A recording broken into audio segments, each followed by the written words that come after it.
새벽 3시. 새벽 3시. 인천국제공항의 국제선 입국장은 차가운 정적으로 가득 차 있었습니다. 오늘 저는 남편, 강민혁을 마중하기 위해 직접 차를 몰고 이곳에 왔습니다. 두바이에서의 긴 출장을 마치고 돌아오는 그를 위해 우리의 3주년 결혼기념일에 맞춰 깜짝 이벤트를 준비했죠. 한 여자의 인생에서 가장 찬란한 이정표가 될 것이라 믿었던 바로 그날이었습니다. 지난 3년간 저는 유능한 회계팀장으로서의 커리어를 모두 내려놓고 그의 뒤에서 묵묵히 내조했습니다. 저의 인맥과 경험을 총동원하여 민혁이 주얼리 투자펀드의 대표 자리에 오를 수 있도록 길을 닦아주었죠. 아내의 조용한 희생이 평온한 가정과 든든한 어깨를 가져다 줄 것이라 굳게 믿었습니다. 하지만 인생은 재무제표 위의 숫자들처럼 결코 균형을 이루도록 설계되지 않았더군요. 전광판에 도착을 알리는 문구가 깜빡였습니다. 자동 유리문이 천천히 열리고 지친 기색의 사람들이 짐을 끌며 쏟아져 나왔습니다. 제 눈은 오직 입국장 통로에 고정되어 있었고 심장은 마치 첫사랑을 기다리는 20살 소녀처럼 두근거렸습니다. 그리고 마침내 민혁이 모습을 드러냈습니다. 그는 값비싼 캐시미어 코트를 걸친 채 당당하고 매력적인 모습이었습니다. 하지만 그는 혼자가 아니었습니다. 그의 곁에는 비서인 최유라가 바싹 붙어 걷고 있었습니다. 유라는 비서이자 SNS에서 유명한 인플루언서였죠. 민혁은 제 앞에서는 항상 그녀를 두고 머리는 텅 비고 과시하기만 좋아하는 꽃병 같은 부류라며 폄하하곤 했습니다. 그런데 지금 그녀는 몸에 꼭 붙는 니트 원피스에 화려한 퍼코트를 걸치고 제 남편 곁에 서 있었습니다. 그리고 제 숨을 먹게 만든 가장 끔찍한 사실은 그녀의 팔에 조심스럽게 쌓인 담요 속에서 갓난아기가 안겨 있다는 것이었습니다. 민혁은 살짝 고개를 숙여 아기의 담요 자락을 매만져 주었습니다. 아기를 바라보는 그의 눈빛에는 제가 한 번도 본 적 없는 다정함과 소중함, 그리고 성스러운 애정이 담겨 있었습니다. 지난 3년간 그는 사업이 아직 안정되지 않았다는 이유로 아이는 나중에 갖자고 말해왔습니다. 한 여자의 직감이 불길한 예감을 속삭였습니다. 저는 무의식적으로 뒤로 물러나 거대한 대리석 기둥 뒤 어두운 구석으로 몸을 숨겼습니다. 그리고 조용히 휴대폰의 녹음 버튼을 눌렀습니다. 그들은 VIP 주차장 쪽으로 짐카트를 밀고 갔고 마침 제가 숨어 있는 곳에서 멀지 않은 곳에 멈춰서서 운전기사를 기다렸습니다. 인적이 드문 구석에서 유라가 애교 섞인 목소리로 약간의 두려움을 섞어 말했습니다. 오빠, 우리 둘을 이렇게 대놓고 데리고 오면 어떡해요? 당신 아내가 알기라도 하면 어쩌려고요? 그 여자가 알면 우리 모녀를 가만두지 않을 거예요. 민혁의 나지막한 웃음소리가 울려 퍼졌습니다. 그 익숙한 소리가 이제는 뼛속까지 시릴 정도로 차갑게 느껴졌습니다. 그는 유라의 어깨를 가볍게 두드리며 냉정한 목소리로 말했습니다. 걱정 마. 고작 서류 뭉치나 끌어안고 사는 여자일 뿐이야. 그때 혼인신고도 아는 변호사 통해서 서류상 미혼으로 꾸몄어. 법적으로 지금 그 여자는 나랑 아무 관계도 아니야. 그냥 동거인일 뿐이지. 저는 어둠 속에 못 박힌 듯 서서 가슴이 갈기갈기 찢어지는 것 같았습니다. 제가 금고 속에 소중히 보관해온 붉은색 혼인관계 증명서가 사실은 휴지 조각만도 못했다는 사실을 깨달았습니다. 하지만 그의 다음 말은 제 심장에 독을 바른 비수를 꽂는 것이나 다름없었습니다. 그는 비웃으며 유라의 뺨을 어루만지며 말을 이었습니다. 채권 발행해서 모은 투자금들 전부 그 여자 명의로 법적 대표를 세워뒀어. 혹시 일이 터져서 수천억 대의 빚더미에 앉게 되더라도 감옥에 갈 사람은 그 여자야. 우리 세 식구는 이미 돈 챙겨서 해외로 유유히 떠나 편안하게 살면 돼. 알겠어? 유라는 그의 가슴에 파고들며 만족스러운 웃음소리를 냈고 그 소리는 텅 빈 밤 공기 속에 선명하게 울려 퍼졌습니다. 그리고 저는 휴대폰을 쥔 손이 심하게 떨렸고 손톱은 케이스를 피가 맺힐 정도로 꽉 움켜쥐었습니다. 눈물조차 흐르지 않았습니다. 너무나 큰 충격과 배신감이 제 모든 감정을 얼어붙게 만들었기 때문입니다. 제가 목숨처럼 사랑했던 남자는 저를 제물로 그의 부패하고 끝없는 탐욕을 가리기 위한 방패막이로 여겼던 것입니다. 저는 차가운 기둥에 등을 기댄 채 그들 세 식구가 고급 세단에 올라타 사라지는 모습을 지켜보았습니다. 엔진 소리가 멀어지며 저는 드넓은 공항에 홀로 버려졌습니다. 저는 눈을 질끈 감고 터질 듯한 가슴을 진정시키기 위해 심호흡을 해야만 했습니다. 이 엄청난 사기극은 제 사랑뿐만 아니라 제 인생과 명예까지 송두리째 앗아가려 하고 있었습니다. 저는 나약함을 떨쳐버렸고 눈빛은 그 어느 때보다 날카롭게 빛났습니다. 새벽바람이 차갑게 불어와 헝클어진 머리카락을 날렸습니다. 저는 미친 듯이 제 차로 달려가 조수석에 가방을 던져넣고 시동을 걸었습니다. 손을 뻗어 휴대폰을 집어들고 한 대형 상업은행의 리스크 관리 부문장인 박진우에게 전화를 걸었습니다. 진우는 대학 동창이자 과거 비즈니스 현장에서 여러 번 치열하게 맞붙었던 만만치 않은 파트너였습니다. 전화벨이 5번쯤 울렸을 때 잠결에 짜증이 섞인 진우의 목소리가 들려왔습니다. 서유진 씨, 지금 몇 시인 줄 알아요? 이 시간에 무슨 일입니까? 저는 가속 페달을 힘껏 밟으며 조금의 흔들림도 없는 날카로운 목소리로 말했습니다. 지금 당장 침대에서 나오세요. 제가 본부장님 계신 여의도 본사로 가고 있습니다. 제 권한을 사용해서 제 명의의 신용카드 10개와 모든 연계 계좌를 즉시 동결시켜 주세요. 이건 생사가 걸린 문제입니다. 정확히 30분들이죠. 은행의 VIP 상담실에 들어섰을 때 새하얀 조명이 차가운 유리벽을 비추고 있었습니다. 진우는 구겨진 셔츠를 급하게 걸친 채 이미 그곳에 앉아 있었습니다. 그의 앞에는 노트북 화면이 밝게 켜져 있었습니다. 저는 맞은편 가죽 의자에 몸을 던지고 테이블 위에 차키 뭉치를 던졌습니다. 피로와 분노가 제 마지막 남은 기력마저 앗아간 듯 했습니다. 진우는 연민과 금융업 종사자 특유의 냉철함이 섞인 눈으로 저를 바라보았습니다. 그는 제가 예상했던 것처럼 키보드를 두드리는 대신 두툼한 거래 내역서, 뭉치를 테이블 중앙으로 툭 던졌습니다. 종이가 부딪히는 건조한 소리가 고요한 공간에 날카롭게 울렸습니다. 그는 제게 따뜻한 물 한 잔을 따라주며 낮은 목소리로 말했습니다. 유진 씨, 당신이 회계팀장으로 몇 년을 일했고 이 바닥에서 얼마나 산전수전 다 겪었습니까? 그런데 어째서 가정사에서는 이렇게 어리석을 정도로 순진한 겁니까? 당신의 문제는 지금 수십억 원 한도의 신용카드 따위가 아니에요. 진우는 서류 뭉치를 제 쪽으로 밀며 가느다란 손가락으로 맨 위 페이지를 톡톡 쳤습니다. 다시 보세요. 당신이 했던 모든 서명을 다시 확인해 보세요. 민혁이 당신을 구슬려서 보증 서명하게 했던 남아프리카의 보석 광산 투자 계약서들, 주얼리 채굴 프로젝트들, 그 실체가 뭔지 알아요? 저는 떨리는 손으로 한 장 한 장 종이를 넘겼고 전문 용어들이 눈앞에서 춤을 추었습니다.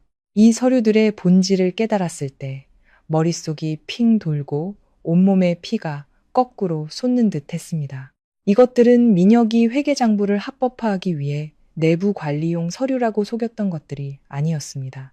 이것들은 매우 정교하게 자금 조달로 위장된 쓰레기 등급 채권 발행 계약서였습니다. 진우는 손을 거두며 제 머릿속에 각인시키려는 듯 한 글자 한 글자 힘주어 말했습니다. 현재 법적으로 당신은 5천억 원이 넘는 쓰레기 등급 채무에 대한 무조건적인 보증인입니다. 조달된 자금은 이미 민혁이 만든 유령 회사들로 전부 빼돌려졌어요. 만약 제가 지금 계좌를 동결하면 경보 시스템이 즉시 그에게 통보할 겁니다. 저는 그 자리에 얼어붙은 채 앉아 있었습니다. 마치 천장이 무너져 내려 제 모든 자부심과 직업적 자존심을 짓밟는 것 같았습니다. 세상에 돈을 지키는 일을 하던 제가 한 이불을 덮고 자던 사람에게 치명적인 사기를 당한 것입니다. 그는 제 사랑과 절대적인 신뢰를 이용하여 저를 거대한 금융 사기극의 희생양으로 만들어버린 것이었습니다. 진우는 제 눈 속에 숨겨진 공황 상태를 꿰뚫어 보고는 문 쪽으로 턱짓했습니다. 지금 카드를 정지하는 건 뱀을 건드려 풀숲 전체를 놀라게 하는 꼴입니다. 강민혁의 성격상 계획이 탄로 났다는 걸 알면 당신을 내일까지 무사히 살려둘 것 같습니까? 당신은 법의 심판과 파산뿐만 아니라 당신 자신의 안전까지 위협받게 될 겁니다. 저는 주먹을 꽉 쥐었고 손톱이 손바닥을 파고들어 피가 맺혔습니다.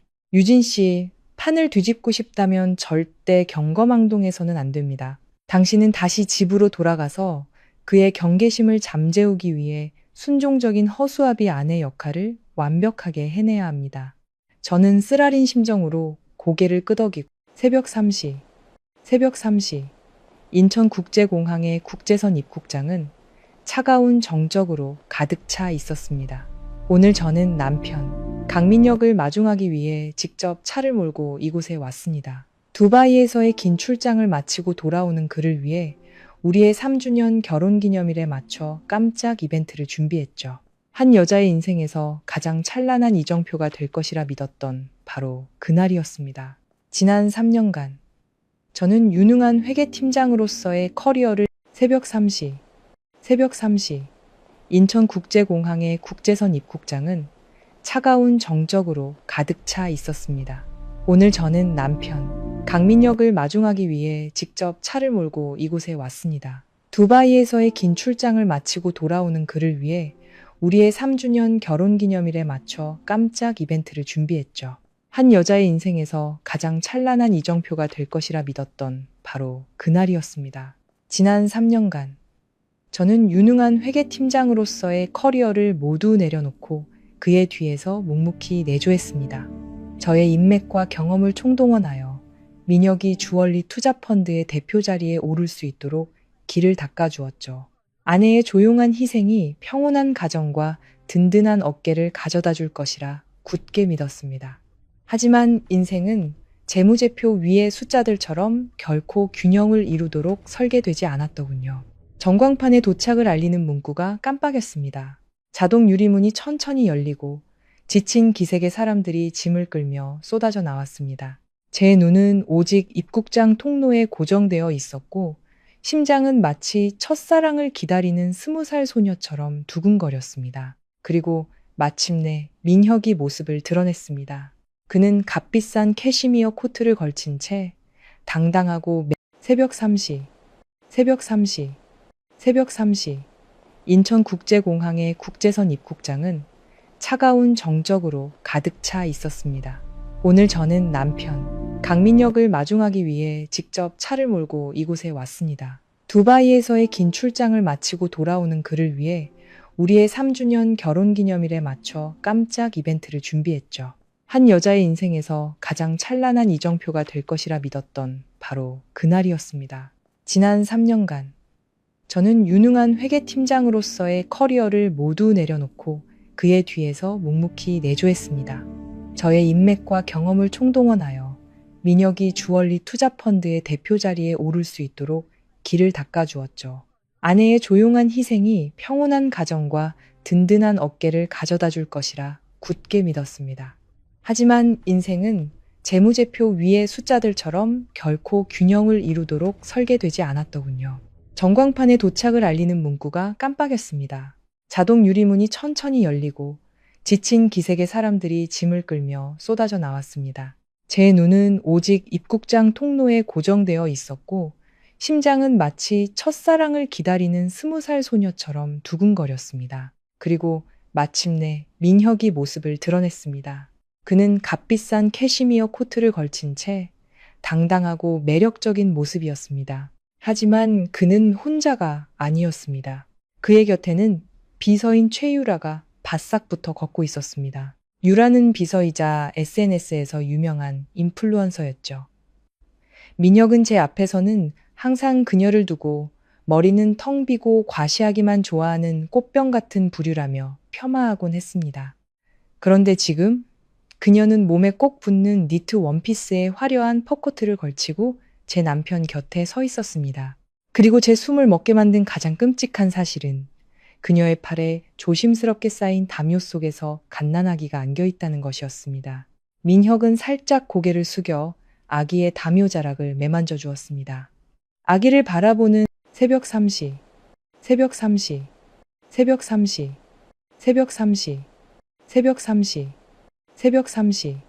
인천국제공항의 국제선 입국장은 차가운 정적으로 가득 차 있었습니다.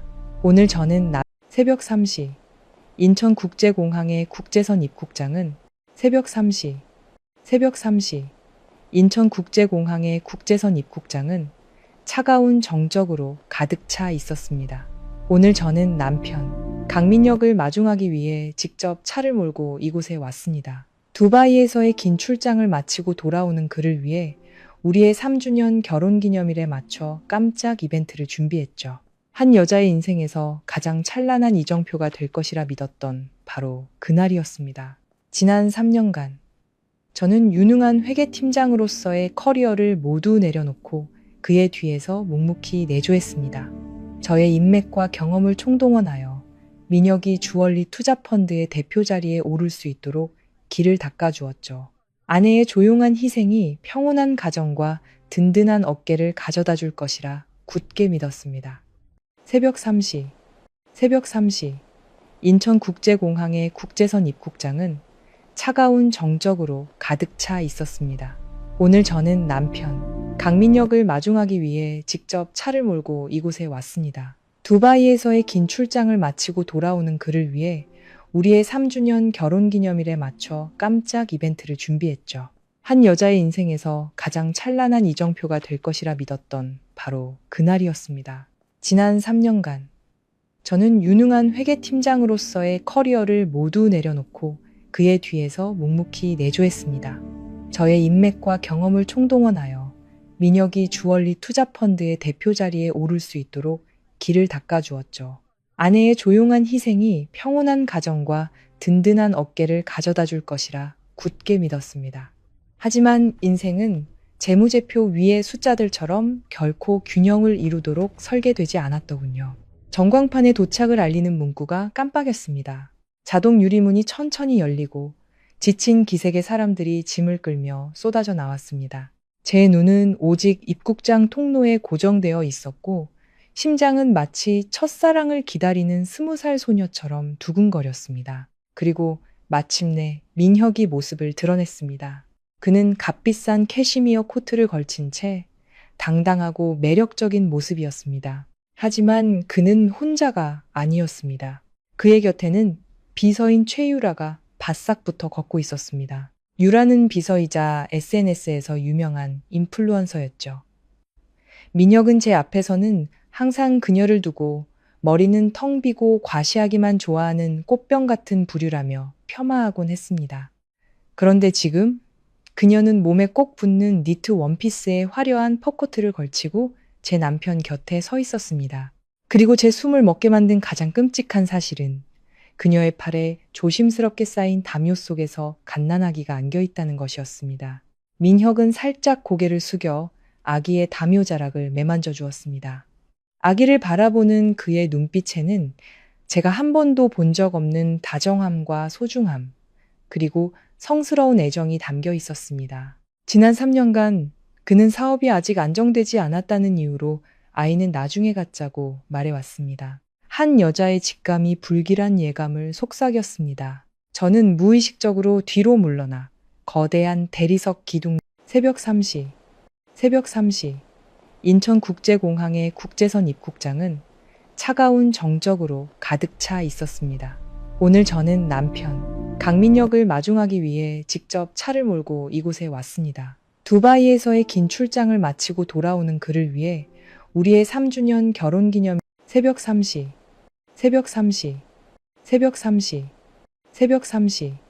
새벽 3시 인천국제공항의 국제선 입국장은 차가운 정적으로 가득 차 있었습니다.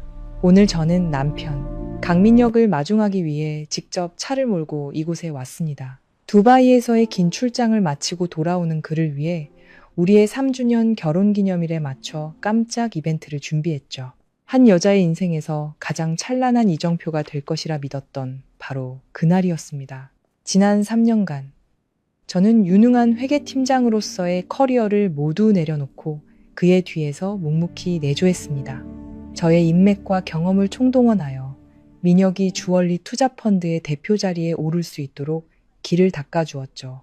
아내의 조용한 희생이 평온한 가정과 든든한 어깨를 가져다 줄 것이라 굳게 믿었습니다. 하지만 인생은 재무제표 위의 숫자들처럼 결코 균형을 이루도록 설계되지 않았더군요. 전광판에 도착을 알리는 문구가 깜빡였습니다. 자동 유리문이 천천히 열리고 지친 기색의 사람들이 짐을 끌며 쏟아져 나왔습니다. 제 눈은 오직 입국장 통로에 고정되어 있었고 심장은 마치 첫사랑을 기다리는 20살 소녀처럼 두근거렸습니다. 그리고 마침내 민혁이 모습을 드러냈습니다. 그는 값비싼 캐시미어 코트를 걸친 채 당당하고 매력적인 모습이었습니다. 하지만 그는 혼자가 아니었습니다. 그의 곁에는 비서인 최유라가 바싹 붙어 걷고 있었습니다. 유라는 비서이자 SNS에서 유명한 인플루언서였죠. 민혁은 제 앞에서는 항상 그녀를 두고 머리는 텅 비고 과시하기만 좋아하는 꽃병 같은 부류라며 폄하하곤 했습니다. 그런데 지금 그녀는 몸에 꼭 붙는 니트 원피스에 화려한 퍼코트를 걸치고 제 남편 곁에 서 있었습니다. 그리고 제 숨을 먹게 만든 가장 끔찍한 사실은 그녀의 팔에 조심스럽게 쌓인 담요 속에서 갓난아기가 안겨 있다는 것이었습니다. 민혁은 살짝 고개를 숙여 아기의 담요 자락을 매만져 주었습니다. 아기를 바라보는 그의 눈빛에는 제가 한 번도 본 적 없는 다정함과 소중함, 그리고 성스러운 애정이 담겨 있었습니다. 지난 3년간 그는 사업이 아직 안정되지 않았다는 이유로 아이는 나중에 갖자고 말해왔습니다. 한 여자의 직감이 불길한 예감을 속삭였습니다. 저는 무의식적으로 뒤로 물러나 거대한 대리석 기둥 뒤 어두운 구석으로 몸을 숨겼습니다. 그리고 조용히 휴대폰의 녹음 버튼을 눌렀습니다. 그들은 VIP 주차장 쪽으로 짐카트를 밀고 갔고 마침 제가 숨어 있는 곳에서 멀지 않은 곳에 멈춰서서 운전기사를 기다렸습니다. 인적이 드문 구석에서 유라가 애교 섞인 목소리로 약간의 두려움을 섞어 말했습니다. 오빠, 우리 둘을 이렇게 대놓고 데리고 오면 어떡해요? 당신 아내가 알기라도 하면 어쩌려고요? 그 여자가 알면 우리 모녀를 가만두지 않을 거예요. 민혁의 나지막한 웃음소리가 울려 퍼졌습니다. 그 익숙한 소리가 이제는 뼛속까지 시릴 정도로 차갑게 느껴졌습니다. 그는 유라의 어깨를 가볍게 두드리며 냉정한 목소리로 말했습니다. 걱정 마. 고작 서류 뭉치나 끌어안고 사는 여자일 뿐이야. 그때 혼인신고도 아는 변호사 통해서 서류상 미혼으로 꾸몄어. 법적으로 지금 그 여자는 나랑 아무 관계도 아니야. 그냥 동거인일 뿐이지. 저는 어둠 속에 못 박힌 듯 서서 가슴이 갈기갈기 찢어지는 것 같았습니다. 제가 금고 속에 소중히 보관해온 붉은색 혼인관계 증명서가 사실은 휴지 조각만도 못했다는 사실을 깨달았습니다. 하지만 그의 다음 말은 제 심장에 독을 바른 비수를 꽂는 것이나 다름없었습니다. 그는 비웃으며 유라의 뺨을 어루만지며 말을 이었습니다. 채권 발행해서 모은 투자금들 전부 그 여자 명의로 법적 대표를 세워뒀어. 혹시 일이 터져서 수천억 대의 빚더미에 앉게 되더라도 감옥에 갈 사람은 그 여자야. 우리 세 식구는 이미 돈 챙겨서 해외로 유유히 떠나 편안하게 살면 돼. 알겠어? 유라는 그의 가슴에 파고들며 만족스러운 웃음소리를 냈고 그 소리는 텅 빈 밤 공기 속에 선명하게 울려 퍼졌습니다. 그리고 저는 휴대폰을 쥔 손이 심하게 떨렸고 손톱은 케이스를 피가 맺힐 정도로 꽉 움켜쥐었습니다. 눈물조차 흐르지 않았습니다. 너무나 큰 충격과 배신감이 제 모든 감정을 얼어붙게 만들었기 때문입니다. 제가 목숨처럼 사랑했던 남자는 저를 제물로 그의 부패하고 끝없는 탐욕을 가리기 위한 방패막이로 여겼던 것입니다. 저는 차가운 기둥의 등을 기댄 채 그들 세 식구가 고급 세단에 올라타 사라지는 모습을 지켜보았습니다. 엔진 소리가 멀어지며 저는 드넓은 공항에 홀로 버려졌습니다. 저는 눈을 질끈 감고 터질 듯한 가슴을 진정시키기 위해 심호흡을 해야만 했습니다. 이 엄청난 사기극은 제 사랑뿐만 아니라 제 인생과 명예까지 송두리째 앗아가려 하고 있었습니다. 저는 나약함을 떨쳐버렸고 눈빛은 그 어느 때보다 날카롭게 빛났습니다. 새벽바람이 차갑게 불어와 헝클어진 머리카락을 날렸습니다. 저는 미친 듯이 제 차로 달려가 조수석에 가방을 던져넣고 시동을 걸었습니다.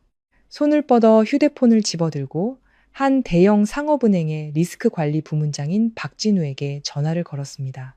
진우는 대학 동창이자 과거 비즈니스 현장에서 여러 번 치열하게 맞붙었던 만만치 않은 파트너였습니다. 전화벨이 5번쯤 울렸을 때 잠결에 짜증이 섞인 진우의 목소리가 들려왔습니다. 서유진 씨, 지금 몇 시인 줄 알아요? 이 시간에 무슨 일입니까? 저는 가속 페달을 힘껏 밟으며 조금의 흔들림도 없는 날카로운 목소리로 말했습니다. 지금 당장 침대에서 나오세요. 제가 본부장님 계신 여의도 본사로 가고 있습니다. 제 권한을 사용해서 제 명의의 신용카드 10개와 모든 연계 계좌를 즉시 동결시켜 주세요. 이건 생사가 걸린 문제입니다. 정확히 30분들이죠. 은행의 VIP 상담실에 들어섰을 때 새하얀 조명이 차가운 유리벽을 비추고 있었습니다. 진우는 구겨진 셔츠를 급하게 걸친 채 이미 그곳에 앉아 있었습니다. 그의 앞에는 노트북 화면이 밝게 켜져 있었습니다. 저는 맞은편 가죽 의자에 몸을 던지고 테이블 위에 차키 뭉치를 던졌습니다. 피로와 분노가 제 마지막 남은 기력마저 앗아간 듯 했습니다. 진우는 연민과 금융업 종사자 특유의 냉철함이 섞인 눈으로 저를 바라보았습니다. 그는 제가 예상했던 것처럼 키보드를 두드리는 대신 두툼한 거래 내역서, 뭉치를 테이블 중앙으로 툭 던졌습니다. 종이가 부딪히는 건조한 소리가 고요한 공간에 날카롭게 울렸습니다. 그는 제게 따뜻한 물 한 잔을 따라주며 낮은 목소리로 말했습니다. 유진 씨, 당신이 회계팀장으로 몇 년을 일했고 이 바닥에서 얼마나 산전수전 다 겪었습니까? 그런데 어째서 가정사에서는 이렇게 어리석을 정도로 순진한 겁니까? 당신의 문제는 지금 수십억 원 한도의 신용카드 따위가 아니에요. 진우는 서류 뭉치를 제 쪽으로 밀며 가느다란 손가락으로 맨 위 페이지를 톡톡 쳤습니다. 다시 보세요. 당신이 했던 모든 서명을 다시 확인해 보세요. 민혁이 당신을 구슬려서 보증 서명하게 했던 남아프리카의 보석 광산 투자 계약서들, 주얼리 채굴 프로젝트들, 그 실체가 뭔지 알아요? 저는 떨리는 손으로 한 장 한 장 종이를 넘겼고 전문 용어들이 눈앞에서 춤을 추었습니다. 이 서류들의 본질을 깨달았을 때 머릿속이 핑 돌고 온몸의 피가 거꾸로 솟는 듯 했습니다. 이것들은 민혁이 회계장부를 합법화하기 위해 내부 관리용 서류라고 속였던 것들이 아니었습니다. 이것들은 매우 정교하게 자금 조달로 위장된 쓰레기 등급 채권 발행 계약서였습니다. 진우는 손을 거두며 제 머릿속에 각인시키려는 듯 한 글자 한 글자 힘주어 말했습니다. 현재 법적으로 당신은 5천억 원이 넘는 쓰레기 등급 채무에 대한 무조건적인 보증인입니다. 조달된 자금은 이미 민혁이 만든 유령 회사들로 전부 빼돌려졌어요. 만약 제가 지금 계좌를 동결하면 경보 시스템이 즉시 그에게 통보할 겁니다. 저는 그 자리에 얼어붙은 채 앉아 있었습니다. 마치 천장이 무너져 내려 제 모든 자부심과 직업적 자존심을 짓밟는 것 같았습니다. 세상에 돈을 지키는 일을 하던 제가 한 이불을 덮고 자던 사람에게 치명적인 사기를 당한 것입니다. 그는 제 사랑과 절대적인 신뢰를 이용하여 저를 거대한 금융 사기극의 희생양으로 만들어버린 것이었습니다. 진우는 제 눈 속에 숨겨진 공황 상태를 꿰뚫어 보고는 문 쪽으로 턱짓했습니다. 지금 카드를 정지하는 건 뱀을 건드려 풀숲 전체를 놀라게 하는 꼴입니다. 강민혁의 성격상 계획이 탄로 났다는 걸 알면 당신을 내일까지 무사히 살려둘 것 같습니까? 당신은 법의 심판과 파산뿐만 아니라 당신 자신의 안전까지 위협받게 될 겁니다. 저는 주먹을 꽉 쥐었고 손톱이 손바닥을 파고들어 피가 맺혔습니다. 유진 씨, 판을 뒤집고 싶다면 절대 경거망동해서는 안 됩니다. 당신은 다시 집으로 돌아가서 그의 경계심을 잠재우기 위해 순종적인 허수아비 아내 역할을 완벽하게 해내야 합니다. 저는 쓰라린 심정으로 고개를 끄덕이고 서류 뭉치를 가방에 챙겨 넣은 뒤 비틀거리며 차로 향했습니다. 차고에 차를 주차했을 때 계기판의 시계는 정확히 아침 6시를 가리키고 있었습니다. 저는 서둘러 2층으로 올라가 욕실 문을 잠그고 창백한 얼굴에 차가운 물을 계속해서 끼얹었습니다. 뼛속까지 파고드는 냉기가 정신을 차리게 했고 끓어오르는 분노의 눈물을 닦아낼 수 있게 해주었습니다. 침실 문이 열리고 익숙하고 묵직한 발걸음 소리가 나무 바닥 위로 울렸습니다. 민혁이 들어왔습니다. 그의 몸에서는 역겨운 여성 향수 냄새와 갓난아기의 달콤한 분유 냄새가 뒤섞여 구역질이 날 정도로 속이 메스꺼웠습니다. 그는 뒤에서 저를 끌어안으며 부드럽고 다정한 목소리로 말했습니다. 여보, 왜 이렇게 일찍 일어났어? 출장 다녀와서 피곤한데 당신 끌어안고 조금만 더 자고 싶어. 저는 몸이 떨리지 않도록 안간힘을 쓰며 거울을 통해 어색한 미소를 지어 보였습니다. 언제 왔어요? 비행기 많이 힘들었죠. 민혁은 바로 대답하지 않고 코트 주머니에서 짙은 붉은색 벨벳 상자를 꺼냈습니다. 그는 상자를 열어 값비싼 다이아몬드 목걸이를 제 목에 직접 걸어 주었습니다. 메인스톤이 노란 조명 아래 눈부시게 빛났습니다. 그는 제 머리카락에 입을 맞추며 독이 든 꿀처럼 달콤한 목소리로 속삭였습니다. 우리 결혼 3주년 기념이야. 그동안 고생 많았어. 내 아내. 저는 거울에 비친 두 사람의 모습을 바라보았습니다. 모범적인 남편과 사치에 잠긴 아내. 이 완벽하게 위조된 모습이 저를 소름 끼치게 만들었습니다. 저는 저 선물이 얼마나 더럽고 피 묻은 돈으로 사들인 것인지 똑똑히 알고 있었기 때문입니다. 민혁이 회사에 급한 일이 생겼다는 핑계를 대고 나가자마자 제 입가의 순종적인 미소는 즉시 사라졌습니다. 저는 목에 걸린 목걸이를 잡아채 어두운 서랍 구석으로 세게 던져버렸습니다. 저는 자금의 흐름에 대한 단서를 찾기 위해 집안 구석구석을 뒤지기 시작했습니다. 고무장갑을 끼고 낡은 양복 안감과 먼지 쌓인 두꺼운 책들 사이, 그리고 쓰레기통 밑바닥까지 샅샅이 뒤졌습니다. 마침내 서재 쓰레기통 바닥에 깔린 펠트천을 드러냈을 때 제 끈기는 보상을 받았습니다.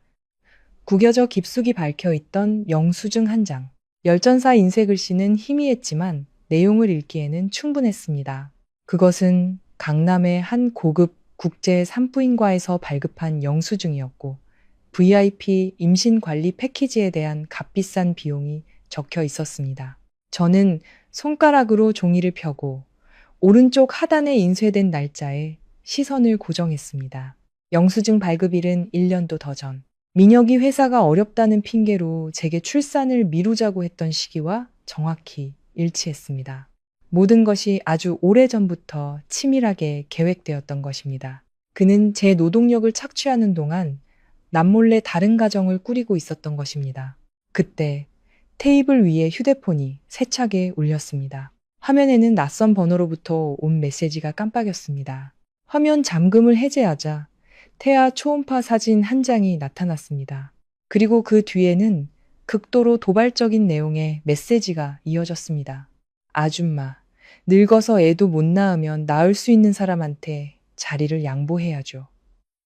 그이한테 그만 좀 매달려요.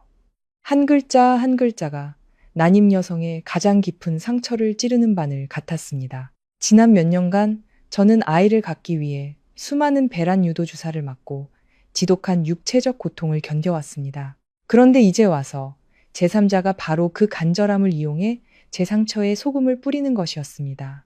이상하게도 저는 울지 않았습니다. 눈가는 무서울 정도로 메마르고 차가웠습니다. 잔인한 현실은 제 모든 감상적인 감정을 얼어붙게 만들고 마지막 남은 연약함을 냉철한 이성으로 바꿔놓았습니다. 저는 조용히 구겨진 영수증을 촬영하고 초음파 사진을 암호화된 폴더에 저장했습니다. 눈물로는 수천억의 빚더미에서 저를 구할 수 없다는 것을, 오직 지혜만이 이 판을 뒤집을 수 있다는 것을 알고 있었습니다. 저는 빠르게 키보드를 두드려 그녀에게 짧은 답장을 보냈습니다. 오늘 오후 3시 호텔 라운지에서 이야기하죠. 메시지를 보낸 후 저는 휴대폰을 옆으로 던져두고 작업실 문을 굳게 잠갔습니다. 그리고 민혁의 예비 컴퓨터에서 몰래 복사해온 재무 서류 더미를 분석하기 시작했습니다. 손실액이 5천억 원에 육박하는 것을 보고 저도 모르게 손이 차가워지고 이마에 식은땀이 맺혔습니다. 이것은 수많은 사람들의 피와 땀이었고 순진한 은퇴자들이 평생을 모은 돈이었습니다. 민혁은 무자비하게 그들의 피를 빨아먹고 그 모든 재앙을 조강지처인 제게 떠넘긴 뒤 애인과 함께 해외로 도피하여 편안한 삶을 누릴 계획이었던 것입니다. 처음의 충격은 점차 불타는 분노로 변해 제 마음속에 남아있던 마지막 부부의 정마저 제로 만들어버렸습니다. 정확히 오후 3시, 저는 5성급 호텔 6층에 위치한 고급스러운 라운지에 도착했습니다. 부드러운 피아노 선율이 값비싼 아로마 오일 향이 은은하게 퍼지는 공간을 가득 채웠습니다. 평소의 화려한 모습과는 달리 오늘 저는 일부러 낡고 색이 바랜 정장을 입고 머리는 되는 대로 낮게 묶어 가정을 위해 늙고 초라해진 아내의 모습을 연출했습니다. 15분 후 유라가 마치 여왕처럼 여유롭고 오만한 태도로 나타났습니다. 그녀는 강렬한 붉은색 실크 원피스를 입고 손에는 돈이 있어도 구하기 어렵다는 한정판 에르메스 버킨백을 들고 있었습니다. 네 번째 손가락에는 커다란 다이아몬드 반지가 눈부신 빛을 발하며 승자의 위치를 과시하고 있었습니다. 유라는 제 맞은편 의자를 끌어당겨 앉으며 거만한 아가씨 톤으로 캐모마일 차를 주문했습니다. 그녀는 저를 위아래로 훑어보며 숨기지 않는 조롱의 빛을 입가에 띄었습니다. 유라는 거만하게 턱을 치켜들며 날카로운 목소리로 말했습니다. 나를 여기 왜 불렀어요? 질투라도 하게요? 그냥 주제 파악 좀 하라고 충고하고 싶네요. 당신은 늙었고 아이도 못 낳잖아요. 그 사람을 놔줘요. 그게 둘 다를 위한 길이에요. 그녀의 공격적인 태도와는 달리 저는 평온하게 제스민 차를 들어 한 모금 마셨습니다. 혀끝에서 쌉쌀한 맛이 부드럽게 퍼져나갔습니다. 저는 질투에 눈이 먼 다른 여자들처럼 머리채를 잡거나 물을 끼얹지 않았습니다.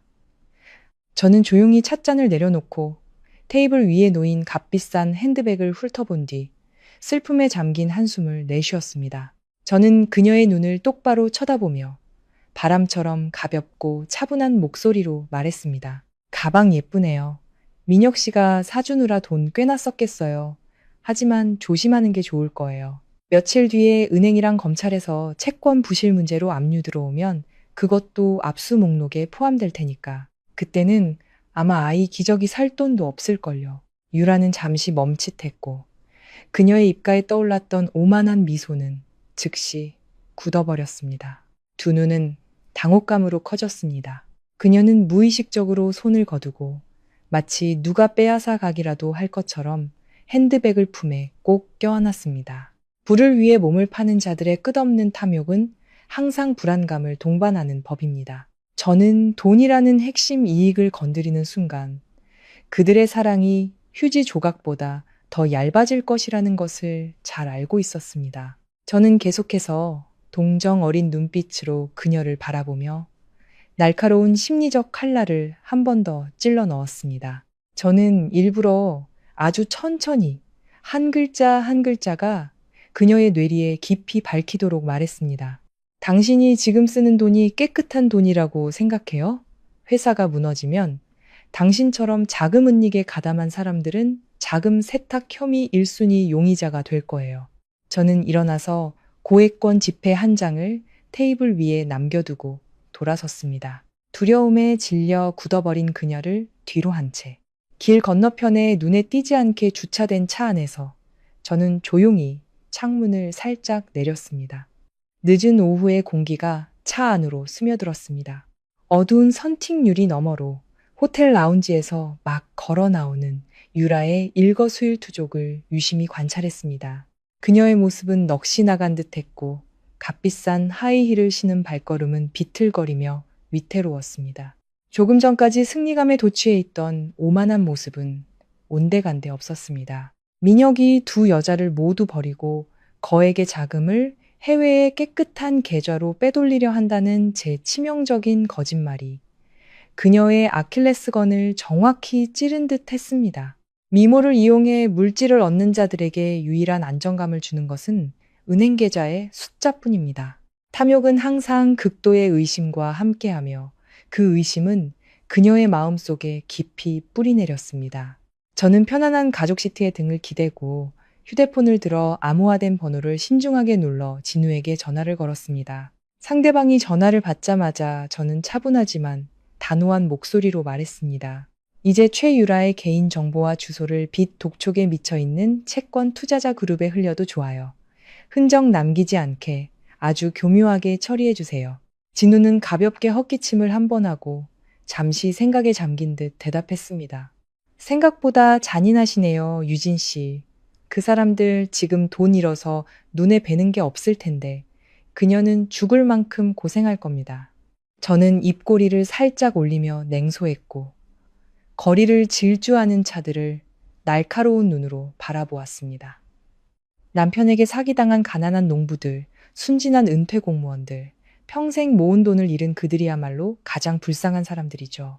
최유라는 다른 사람의 고통 위에서 호화로운 삶을 누리고 있으니 쫓기는 기분을 맛보는 것도 그저 공평한 인과응보일 뿐이에요. 그 전화 한 통 이후 몇 시간 만에 보이지 않는 정보망은 그 무서운 위력을 발휘하기 시작했습니다. 유라의 화려한 사진으로 가득했던 SNS 계정은 갑자기 쓰레기 등급 채권, 사기 피해자들의 저주와 위협적인 댓글로 뒤덮였습니다. 그들은 민혁이 그녀에게 사준 고급 오피스텔 주소를 공개하며 피와 땀이 섞인 돈을 되찾기 위해 현수막을 들고 찾아가겠다고 위협했습니다. 분노의 물결은 걷잡을 수 없이 퍼져나가 그녀가 온라인에서 과시하던 성공한 사업가라는 가면을 벗겨버렸습니다. 유라는 칭송받던 인플루언서에서 순식간에 죄인이 되어 어둠 속에 숨어있는 진짜 주모자 대신 대중의 분노를 온몸으로 받아내게 되었습니다. 어두컴컴한 사무실에 앉아 저는 그녀의 오피스텔 로비에 모인 군중들의 영상을 훑어보았습니다. 분노에 찬 고함 소리와 욕설이 휴대폰 화면을 통해 울려 퍼졌고 저는 차가운 만족감을 느꼈습니다. 공범들이 궁지에 몰리면 그들은 살아남기 위해 서로를 물어뜯는 것을 주저하지 않을 것입니다. 유라는 감옥에 가고 모든 것을 빼앗길 위험이 명백해진 지금 더 이상 민혁의 순종적인 방패막이가 될 수 없다는 것을 깨달을 만큼 똑똑했습니다. 극도의 공포와 끝없는 탐욕이 곧 그녀를 배신하게 만들고 민혁의 제국이 완전히 무너지기 전에 돈을 챙겨 몰래 도망칠 방법을 찾도록 부추길 것입니다. 이 심리전의 판은 이미 제가 다 짜놓았고 모든 수는 아주 작은 디테일까지 계산되었습니다. 이제 저는 팔짱을 끼고 저 피에 굶주린 짐승들이 스스로 죽음의 구덩이로 걸어 들어가는 것을 인내심 있게 기다리기만 하면 되었습니다. 밤 11시 정각, 귀를 찢는 듯한 급정거 소리가 집 대문 바로 앞에서 울려 퍼지며 늘 고요하던 부촌의 평화를 깨뜨렸습니다. 곧이어 견고한 철문을 부술 듯한 굉음과 함께 저속한 욕설이 공간 전체에 울려 퍼졌습니다. 주변 이웃집들에서 불이 켜졌지만 아무도 감히 문을 열고 나와 말리려 하지 않았습니다. 저는 몸을 웅크리고 어두운 거실 구석의 차가운 바닥에 주저앉았습니다. 가쁜 숨을 고르기 위해 무릎을 꽉 끌어안았습니다. 강화 목재문에 세게 던져진 붉은 페인트 통들이 터지는 소리는 으슥한 밤중에 소름 끼치는 소리를 만들어냈습니다. 코를 찌르는 공업용 페인트 냄새는 마치 궁지에 몰린 자들의 피비린내처럼 역하고 숨 막혔습니다. 저는 이것이 진우가 고용한 사람들이 연기하는 연극이라는 것을 잘 알고 있었지만 그들의 실감, 나는 난폭함은 여전히 등골을 오싹하게 만들었습니다. 테이블 위에 휴대폰이 계속해서 진동했고 5천억 원의 채무를 독촉하는 위협적인 메시지가 쉴 새 없이 쏟아져 들어와 제 삶의 공간을 진짜 지옥으로 만들었습니다. 저는 두 팔에 얼굴을 묶고 극도의 긴장감에 터져나오는 눈물을 그대로 두었습니다. 주모자의 등장을 위해 만반의 준비를 하면서 그들이 물러가고 15분 후 익숙한 민혁의 차 타이어 소리가 마당으로 천천히 굴러 들어왔습니다. 그는 서둘러 열쇠로 현관문을 열고 바닥에 낭자한 붉은 페인트를 보고 경악하며 허둥지둥 집으로 들어왔습니다. 그는 주위를 둘러보다가 폭풍 앞에 찢어진 나무십처럼 떨고 있는 제가 있는 어두운 방구석으로 달려왔습니다. 민혁은 한쪽 무릎을 꿇고 강인한 두 팔로 제 떨리는 어깨를 꽉 끌어안았습니다. 그리고 제 눈물 젖은 얼굴을 그의 넓은 가슴에 파묻게 했습니다. 그는 제 헝클어진 머리카락을 쓰다듬으며 거짓된 안타까움이 섞인 깊고 따뜻한 목소리로 말했습니다. 무서워하지 마. 내가 있잖아. 절대 저런 놈들이 당신 건드리게 두지 않을 거야. 그의 익숙한 남성적인 향수 냄새에 다른 여자의 달콤하고 역겨운 향이 섞여 코를 찔렀고 저는 구역질이 나서 위가 뒤틀리는 것 같았습니다. 하지만 생존 본능과 배신당한 여자의 냉철한 이성은 제가 그의 가슴에 얼굴을 더 깊이 파묻고 가장 비통한 소리로 흐느끼게 만들었습니다. 저는 그의 값비싼 양복 옷깃을 10손가락으로 꽉 움켜쥐고 끊어지는 목소리로 간신히 말했습니다. 그 사람들이 제가 5천억을 빚졌다고. 무슨 일이 일어나고 있는지 하나도 모르겠어요. 제발 저 좀 살려주세요. 저는 그렇게 남편에게 완전히 의존하는 연약하고 혼란스러운 아내 역할을 제 자신도 소름이 돋을 정도로 완벽하게 연기했습니다. 제 흐느낌이 점차 지친 딸꾹질로 바뀔 때쯤 민혁은 저를 부드럽게 안아 올려 방 중앙의 푹신한 소파에 눕혔습니다. 그는 조심스럽게 따뜻한 물 한 잔을 따라 제 입술에 가져다 대고 한 모금씩 마시게 했습니다. 그의 가늘고 긴 눈에는 완벽할 정도로 거짓된 다정함이 담겨 있었습니다. 그는 카펫 위에 주저앉아 제 차가운 손을 잡았습니다. 그의 얼굴은 마치 세상의 모든 짐을 짊어진 것처럼 갑자기 침울하고 고통스러운 표정으로 변했습니다. 거실은 붉은 페인트 냄새로 가득했고 유리문에 흘러내리는 페인트 자국은 그가 곧 독백할 비극적인 연극의 완벽한 배경이 되어주었습니다. 민혁은 슬픈 한숨을 내쉬며 시선을 다른 곳으로 피하고 억지로 참는 듯한 쉰 목소리로 말했습니다. 회사에 법적으로 큰 문제가 생겼어. 그들이 당신이 보증인으로 서명한 프로젝트들을 노리고 우리 재산을 전부 압류하려 해. 내가 많이 생각해봤는데 지금 상황을 해결할 유일한 방법은 우리가 위장 이혼을 하는 거야. 이혼이라는 두 단어를 듣자 저는 눈을 동그랗게 뜨고 극도의 충격을 받은 척하며 감전된 것처럼 황급히 손을 뺐습니다. 그는 즉시 몸을 앞으로 숙여 제 어깨를 꽉 잡았습니다. 그의 눈빛은 너무나 간절하고 진실해 보여서 만약 3년 전에 저였다면 조금도 의심하지 않았을 것입니다. 그는 계속해서 달콤한 말로 제 심리를 조종했습니다. 이건 재산을 분리하기 위한 일시적인 절차일 뿐이야. 알겠어? 이대로 있으면 우리가 사는 이 집까지 은행에 뺏길 거야. 내가 회사를 유지하고 당신을 구할 돈을 마련하려면 깨끗한 재산들은 내 명의로 되어 있어야 해. 저는 눈물 어린 눈으로 그를 올려다보며 떨리는 입술로 아무 말도 하지 못했습니다.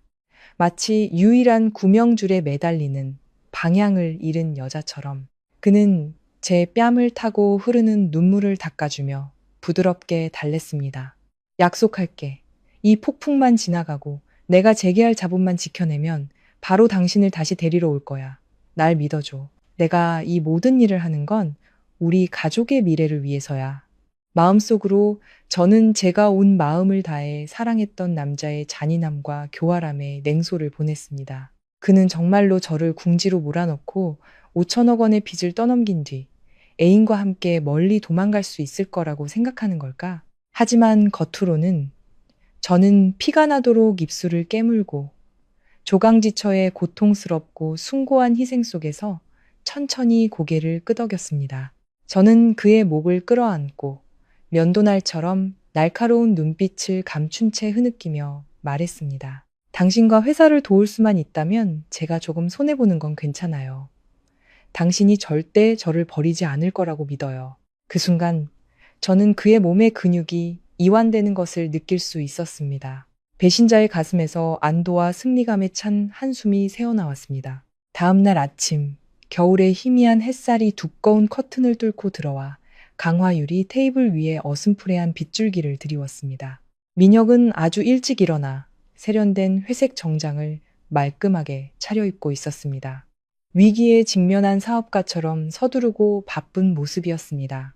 그는 법률 용어로 가득한 두꺼운 서류 뭉치를 테이블 위에 올려놓았습니다. 그 옆에는 뚜껑이 열린 파란색 만년필이 놓여 있었습니다. 저는 방에서 나왔습니다. 머리는 대충 묶고 어젯밤부터 입고 있던 구겨진 잠옷차림 그대로였습니다. 극심한 심리적 충격을 겪은 사람처럼 초췌하고 피곤한 모습이었습니다. 민혁은 서류 뭉치를 제 쪽으로 밀며 하얀 종이 위를 손가락으로 가볍게 두드리고는 걱정하는 척 하면서도 재촉하는 기색을 숨기지 못하고 말했습니다. 이거 훑어보고 여기에 서명해. 우리 변호사가 재산분할 합의서를 다 준비해놨어. 오늘 오전에 바로 법원에 제출해야 강제집행 전에 자금을 지킬 수 있어. 저는 떨리는 손으로 서류 뭉치를 끌어당겨 멍한 눈으로 차가운 인쇄된 글자들을 훑어보았습니다.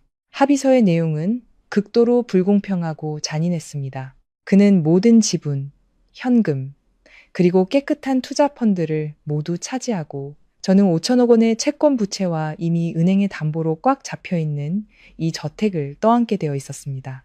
10년 이상 이 업계에서 구른 회계팀장으로서 저는 이 글자들 속에 숨겨진 치명적인 법적 함정들을 충분히 파악할 수 있었습니다. 그들은 제 모든 권리를 박탈하기 위해 불합리한 조항들을 심어 놓았습니다. 여기에 서명하는 순간 법적으로 저는 빈털터리가 되어 엄청난 빚을 지고 그를 대신해 감옥에 갈 위기에 처하게 될 것이었습니다. 실질적인 가치로 따지자면 저는 제 목을 조이는 올가미와 같은 거대한 마이너스 자산을 떠안게 되는 셈이었습니다. 저는 자세히 읽지 못하는 척하며 망설이고 두려워하는 눈빛으로 그를 쳐다보고 흐느끼는 목소리로 다시 물었습니다. 제가 여기에 서명하면 어제 빚 독촉하던 사람들이 더는 오빠를 찾아오지 않는 거죠? 그들은 저만 찾아오게 되나요? 민혁은 서둘러 제 손을 잡고 안심시키려는 듯 꽉 쥐며 달콤한 거짓말을 속삭였습니다. 서류상으로만 그런 거야. 내가 뒤에서 조용히 당신 빚을 갚아줄게. 아무도 내 아내의 머리카락 한 올도 건드리지 못하게 할 거야. 저는 고개를 숙여 눈물이 뚝뚝 떨어져 종이 위에 글씨를 번지게 내버려 두었습니다. 인내심의 정점은 바로 이 순간이었습니다. 저는 그의 끝없는 탐욕에 찬 눈이 어떤 허점도 발견하지 못하도록 제 자신이 가장 비참하고 어리석어 보이게 만들어야 했습니다. 저는 만년필을 들고 일부러 손을 떨며 이 가혹한 합의서의 마지막 부분에 빗돌빗돌하고 힘없는 서명을 남겼습니다. 제 마지막 획이 끝나는 것을 보고 민혁의 입꼬리가 살짝 경련을 일으켰습니다. 그는 자신의 계획이 완벽하게 성공했다고 생각하며 눈 속의 흥분을 감추지 못했습니다. 민혁이 막 테이블 위에 서류들을 챙기려 할 때 저는 서둘러 제 낡은 핸드백에 손을 뻗었습니다. 제 손은 심하게 떨렸고 비닐 커버에 조심스럽게 끼워진 얇은 종이 한 장을 꺼냈습니다. 저는 눈물이 그렁그렁한 붉은 눈으로 그를 쳐다보며 모든 것을 잃기 직전인 여자의 연약함과 애원을 드러냈습니다. 저는 그에게 종이를 살며시 밀며 흐느끼는 목소리로 말했습니다. 너무 무서워요. 제 마음 편하게 여기에 추가로 서명 하나만 더 해줄 수 없을까요? 미래를 위한 마지막 보증이라고 생각하고요. 민혁은 살짝 미간을 찌푸렸고 그의 눈은 추가 합의 불혹이라는 제목을 경계심 가득한 눈으로 훑었습니다. 그는 무심하게 물었습니다. 또 무슨 서류야? 당신 손해보게 하지 않겠다고 약속했잖아. 아직도 날 못 믿는 거야? 저는 서둘러 고개를 저으며 뺨을 타고 흐르는 눈물을 닦고 훌쩍이며 대답했습니다. 오빠를 믿어요. 하지만 나중에 오빠가 재기에 성공하면 수익의 5%를 우리 미래의 아이를 위한 교육기금으로 적립해 주세요. 아이를 위해서 오빠에게 부탁하는 거예요. 아이와 5%라는 단어를 듣자 민혁의 입꼬리가 아주 교묘하게 감춰진 조롱 섞인 미소로 살짝 올라갔습니다. 그의 마음속에서는 지금쯤 결코 존재하지 않을 아이를 꿈꾸는 제 감상적이고 몽상적인 태도를 비웃고 있을 것입니다. 그가 곧 해외로 성공적으로 빼돌릴 수조원의 자산에 비하면 국내 서류상의 몇 퍼센트 가상이익은 신경 쓸 가치도 없는 푼돈에 불과했습니다. 그는 관대한 척하며 부드럽게 제 머리를 쓰다듬었습니다. 그런 사소한 일로 뭘? 우리 아이를 위해서라면 10%도 줄 수 있어.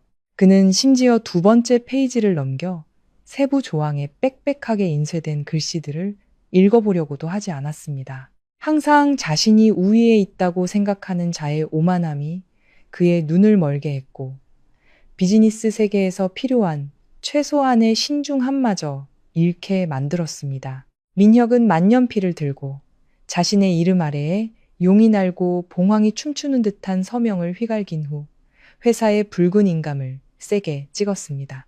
그의 펜촉이 종이 위를 미끄러지는 것을 보며 제 심장은 극도의 흥분감에 세차게 뛰었습니다. 서명과 인감이 모두 찍힌 부록을 손에 쥐고 나서야 저는 어젯밤부터 가슴을 짓누르던 보이지 않는 짐을 완전히 내려놓을 수 있었습니다. 민혁은 서둘러 주 계약서를 챙겨 서류 가방에 조심스럽게 넣고 공증사무소에서의 다음 연극을 준비하기 위해 욕실로 들어갔습니다. 그는 자신이 방금 무심코 서명한 얇은 종이 한 장이 사실은 그가 공들여 쌓아 올린 부패한 금융제국 전체에 대한 사형 선고문이라는 것을 전혀 알지 못했습니다. 저는 종이에 접힌 자국을 어루만지며 눈빛은 거짓 눈물 한 방울 남지 않은 채 날카롭고 차갑게 변했습니다. 그가 방금 서명한 조항의 핵심 내용은 매우 명확하게 규정되어 있었습니다. 만약 민혁이 해외로 대규모 자산을 빼돌리거나 불투명한 자금 이동을 시도할 경우 그의 모든 자산은 즉시 동결될 것입니다. 단순히 드러난 자산뿐만 아니라 다른 사람 명의로 숨겨둔 은닉 자산이나 신탁 기금까지도 자동으로 압류되어 제게 소유권이 이전될 것이었습니다. 그 자산은 제가 보증인으로서 지고 있는 5천억 원의 부채에 대한 손해배상금으로 사용될 것이었습니다. 쉽게 말해 저는 그의 목에 보이지 않는 올가미를 걸어둔 셈이었습니다. 그가 가만히 있는 한 그 올가미는 느슨한 밧줄에 불과할 것입니다. 하지만 그가 공포에 질려 도망치기 위해 더러운 돈을 해외로 송금하는 명령을 내리는 순간 그 밧줄은 자동으로 조여져 그의 숨통을 끊어버릴 것이었습니다. 오만한 자는 항상 자신의 무지와 상대를 얕보는 태도 때문에 죽음을 맞이합니다. 돈에 물든 이 권력 게임에서 민혁도 예외는 아니었습니다. 도시의 하늘은 잿빛이었고 먹구름이 몰려와 차가운 이슬비를 차창 너머로 뿌렸습니다. 우리는 고급 세단의 뒷좌석에 나란히 앉아 있었습니다. 아무도 말을 하지 않았습니다. 차가 제1공증사무소 앞에 멈춰 섰을 때 민혁이 먼저 차에서 내렸습니다. 그는 자신의 소중한 서류 뭉치를 지키기 위해 서둘러 우산을 폈지만 얇은 코트 속에 몸을 웅크리고 있는 아내를 가려줄 생각은 전혀 하지 않았습니다. 저는 조용히 그의 뒤를 따르며 차가운 빗방울이 살갗에 스며드는 것을 느꼈습니다. 마음은 큰 폭풍 전에 고요한 호수처럼 차가웠습니다. 업무는 민혁 측 변호사의 사전 준비 덕분에 신속하게 진행되었습니다. 공증인은 서류를 한 장 한 장 넘기며 서명을 꼼꼼히 확인한 후 재산분할 계약서에 붉은 간인을 세게 찍었습니다. 쿵쿵 하는 소리가 규칙적으로 울렸고 그 소리가 울릴 때마다 저와 이 잔인한 남자 사이의 마지막 연결고리가 하나씩 끊어져 나갔습니다. 모든 절차가 끝나자 민혁은 자신의 계약서를 챙겨들었습니다. 그의 얼굴이 환해지며 마치 천근만근의 짐을 내려놓은 듯 안도의 한숨을 내쉬었습니다. 그는 더 이상 고통받고 어쩔 수 없는 남편 역할을 연기하지 않았습니다. 공증사무소 문을 나서며 그는 무심한 눈빛으로 저를 훑어보고 차갑게 말했습니다. 회사에서 채무 문제 마무리할 긴급회의가 있어. 당신은 택시 타고 집에 가. 은행 사람들한테 잡히지 않게 조심하고. 말을 마친 그는 손을 흔들어 운전기사를 부르고 재빨리 따뜻한 차 안으로 들어가 시동을 걸고 떠나버렸습니다. 차는 분비는 인파 속으로 쏜살같이 사라지며 흙탕물을 튀겼습니다. 저를 차가운 공증사무소 돌계단 위에 홀로 버려둔 채 하지만 저는 조금도 서럽거나 당황하지 않았습니다. 저는 허리를 꼿꼿이 펴고 비에 젖은 머리카락을 쓸어 넘겼습니다. 눈빛은 이상할 정도로 날카롭고 평온해졌습니다. 길 건너편 모퉁이에서 검은색 세단 한 대가 천천히 굴러와 제 바로 앞에 멈춰 섰습니다. 차창이 내려가며 진우의 침착한 얼굴이 드러났습니다. 저는 망설임 없이 문을 열고 차에 올라타 휴지로 얼굴의 물기를 닦아내며 연약하고 순종적인 모습을 완전히 벗어던졌습니다. 진우의 차는 희미한 빗속을 질주했습니다. 차 안은 현대적인 난방 시스템으로 따뜻했고 바깥의 냉기와는 완전히 대조적이었습니다. 진우는 제게 복잡한 거래 그래프가 표시된 태블릿 PC를 건네며 낮은 목소리로 보고했습니다. 모든 게 당신 예상대로 흘러가고 있어요. 당신이 그 여자 머릿속에 심어놓은 의심의 씨앗이 싹트기 시작했습니다. 저는 태블릿을 받아들고 위치 추적 화면에서 깜빡이는 불빛들을 유심히 지켜보며 입꼬리를 살짝 올렸습니다. 인간의 탐욕은 가장 이용하기 쉬운 무기죠. 특히 다른 사람의 행복을 빼앗기 위해 수단을 가리지 않는 자들에게는요. 은행 계좌 추적 시스템과 진우가 몰래 설치한 위치 추적 장치를 통해 우리는 유라의 모든 움직임을 파악하고 있었습니다. 그날 밤 그녀는 순종적인 작은 애인처럼 집에서 아이를 돌보는 대신 작은 골목 깊숙이 위치한 조용한 카페로 몰래 차를 몰고 갔습니다. 암호화된 통화 데이터에 따르면 그녀는 지하 세계의 악명 높은 자금 세탁 조직과 황급히 연락하고 있었습니다. 도청기를 통해 들려오는 그녀의 목소리는 다급함과 두려움으로 가득 차 있었습니다. 싱가포르의 돈 받을 계좌를 당장 제 이름으로 된 비밀 신탁펀드로 바꿔주세요. 수수료가 얼마든 상관없어요. 오늘 밤 안에 처리해야 해요. 저는 차창에 머리를 기대고 그 상간녀의 교활한 지시를 들으며 혈관 속에서 만족감이 솟구치는 것을 느꼈습니다. 유라는 민혁을 전혀 신뢰하지 않았습니다. 그녀는 1조 원이라는 거액이 해외로 성공적으로 송금되면 자신이 이용 가치가 없어져 무정하게 버려질 것을 두려워했던 것입니다. 그녀는 자신을 보호하기 위해 먼저 돈의 통제권을 빼앗기로 결심했습니다. 그녀를 위해 가정을 배신한 바로 그 남자를 배신하면서 거짓과 더러운 돈 위에 세워진 동맹은 결국 이익이 충돌하자 서로를 물어뜯기 시작했습니다. 진우는 백미러를 통해 저를 쳐다보며 감탄하듯 고개를 살짝 저었습니다. 그들이 생각보다 더 빨리 자멸의 길을 걷고 있군요. 의심이라는 게 참 모든 동맹을 파괴하는 맹독 같습니다. 저는 태블릿 화면을 닫고 창밖으로 스쳐 지나가는 노란 가로등 불빛을 바라보며 여유롭게 대답했습니다. 그냥 내버려둬요. 그녀가 발버둥 칠수록 국제은행의 자금 세탁 방지 시스템이 더 쉽게 발동될 테니까요. 적들이 어둠 속에서 서로를 물어뜯는 동안 저는 마지막 길목에 거대한 그물을 쳐놓고 이 죄악으로 가득한 판을 손에 넣을 순간을 기다리기만 하면 됩니다. 벽시계가 새벽 2시를 가리켰습니다. 인간이 가장 경계심을 풀기 쉬운 시간이었습니다. 갑자기 진우의 컴퓨터 화면에 작은 창 하나가 계속해서 깜빡이며 데이터 변동이 있음을 알렸습니다. 진우는 안경을 콧등 위로 살짝 밀어 올리며 긴장감을 감추지 못한 채 차분한 목소리로 말했습니다. 시작됐습니다. 그가 방금 탐색용 송금 명령을 내렸어요. 저는 숨을 죽이고 다가가 유령 회사 계좌에서 방금 인출된 500억 원이라는 숫자를 뚫어지게 쳐다보았습니다. 그 돈은 자동 검열 시스템을 순조롭게 통과하여 민혁이 미리 준비해둔 중간 계좌에 안전하게 들어갔습니다. 저는 테이블 위에 식어버린 블랙커피를 들어 쓴 한 모금을 마시며 정신을 바짝 차렸습니다. 제 적은 비즈니스 세계에서 잔뼈가 굵은 늙은 여우였고 그는 확실한 승산을 잡기 전에는 절대 모든 것을 걸지 않을 것이었습니다. 첫 번째 송금이 무사히 완료된 것을 보고 민혁은 경계심과 발각될지 모른다는 두려움을 떨쳐버린 듯 했습니다.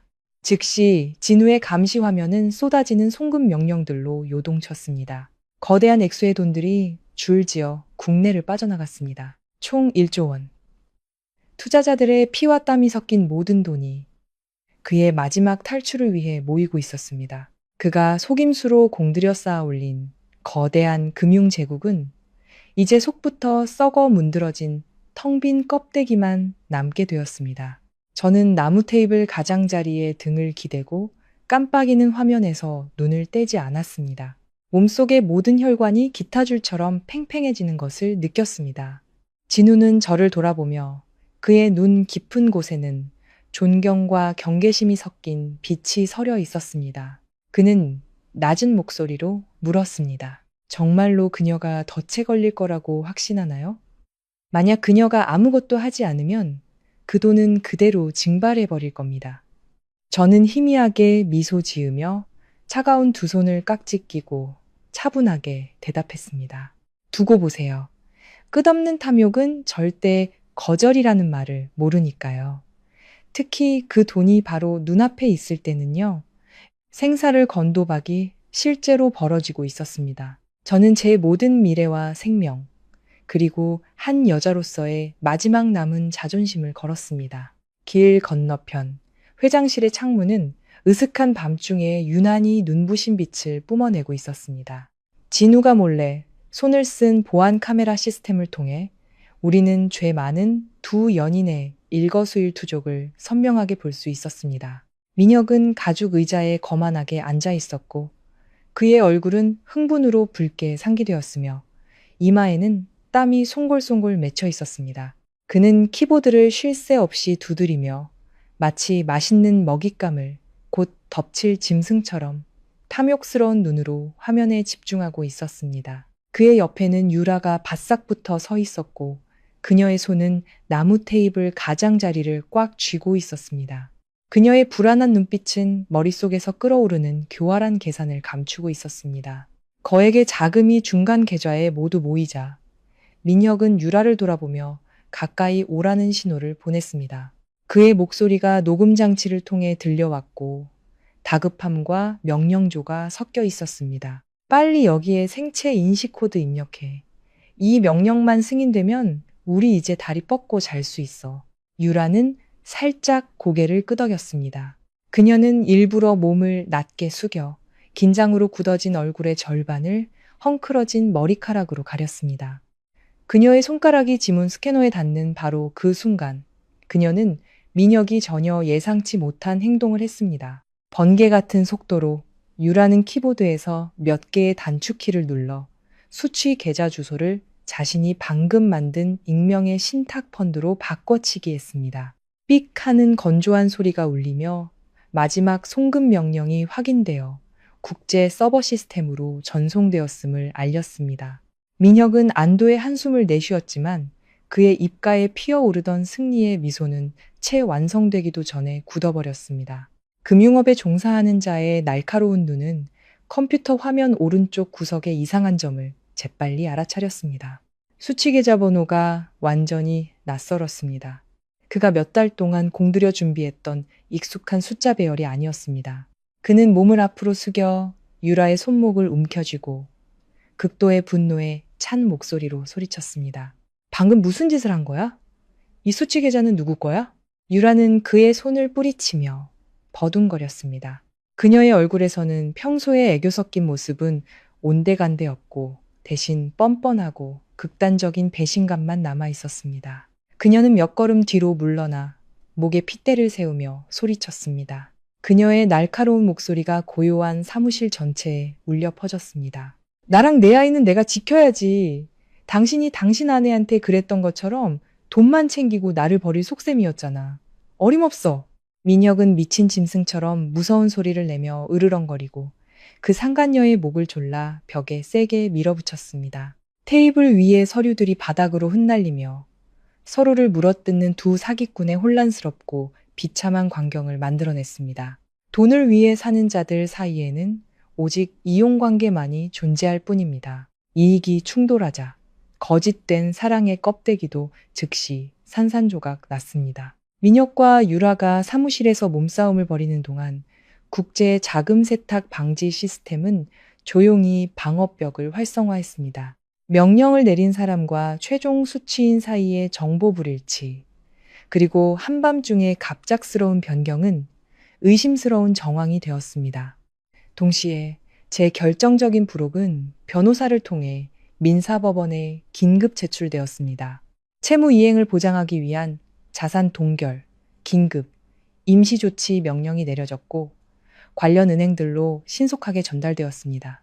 양쪽에서 조용히 죄어오는 두 개의 집게가 적에게 탈출할 기회를 주지 않는 거대한 하늘의 그물을 형성했습니다. 민혁의 컴퓨터 화면에는 여러 개의 경고창이 동시에 열리며 시스템 오류를 알리는 글씨들이 쉴 새 없이 깜빡였습니다. 저는 호텔 방에서 감시 카메라를 통해 민혁이 유라의 목을 놓고 공포에 질려 얼굴이 일그러지는 것을 똑똑히 보았습니다.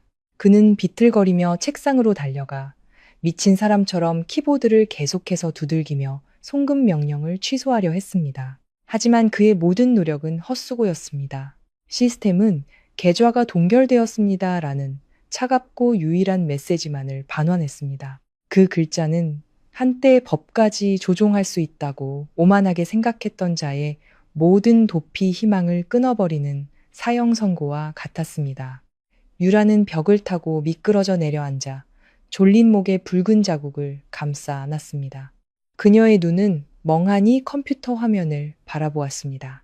그녀는 흐느끼기 시작했습니다. 탐욕에 눈이 멀어 모든 것을 잃고 결국 빈손만 남게 된 자의 비참한 울음소리였습니다.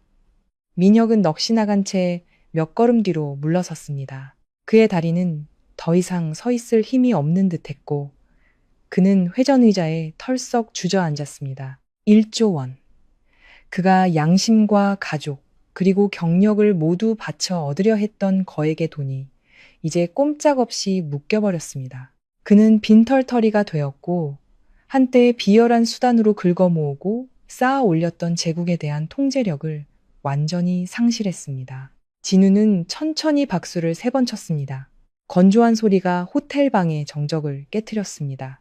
그는 미소를 지으며 저를 돌아보았고 그의 눈에는 진흙탕에서 스스로 일어선 한 여자에 대한 진심 어린 존경심이 가득했습니다. 저는 마지막 남은 커피를 한 모금 마셨습니다. 혀끝의 쓴맛은 사라지고 대신 이상할 정도로 상쾌하고 가벼운 기분이 들었습니다. 정의의 칼날이 마침내 내려쳐 사악한 적들의 교만을 산산조각 내고 제가 속으로 삼켜야 했던 눈물에 대한 공정한 보상을 돌려주었습니다. 밤이 서서히 물러가고 새벽의 첫 빛이 비치며 창문에 희미한 빗줄기를 드리웠습니다. 나무 테이블 위에 놓인 제 휴대폰이 갑자기 세차게 울리며 호텔방의 고요함을 깨뜨렸습니다.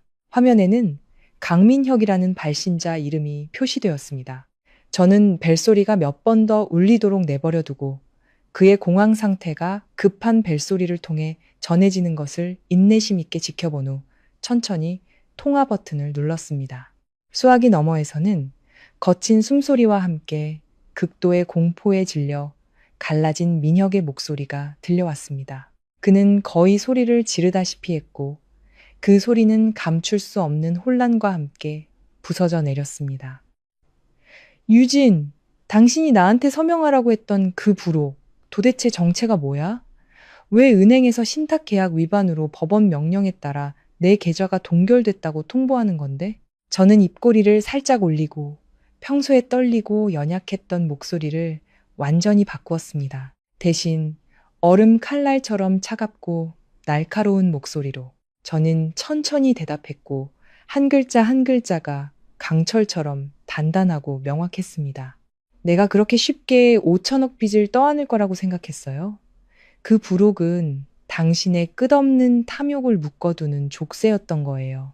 전화선 너머로 무서운 침묵이 흘렀습니다.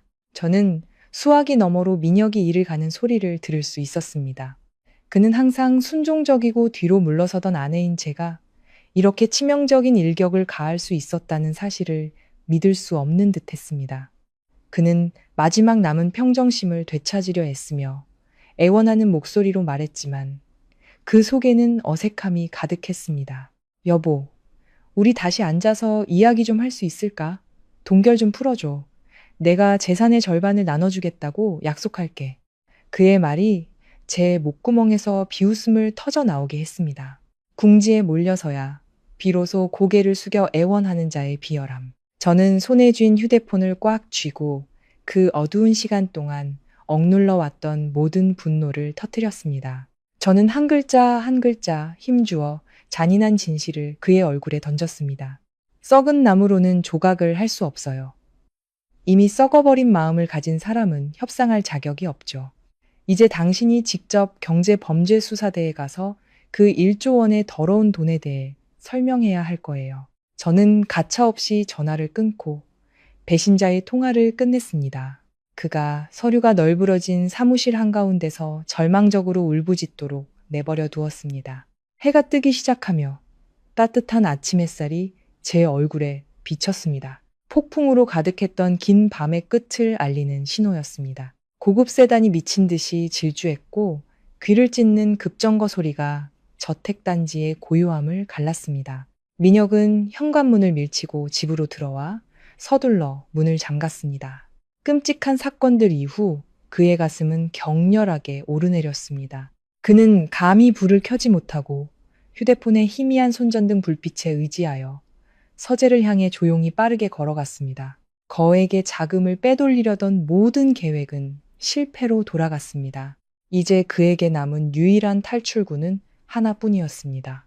저는 거실의 가장 어두운 구석에 있는 가죽 안락 의자에 몸을 웅크리고 그의 모든 행동을 조용히 지켜보았습니다. 한때 한 이불을 덮고 잤던 남자의 검은 그림자가 벽에 비쳤고 믿을 수 없을 정도로 초라하고 비참해 보였습니다.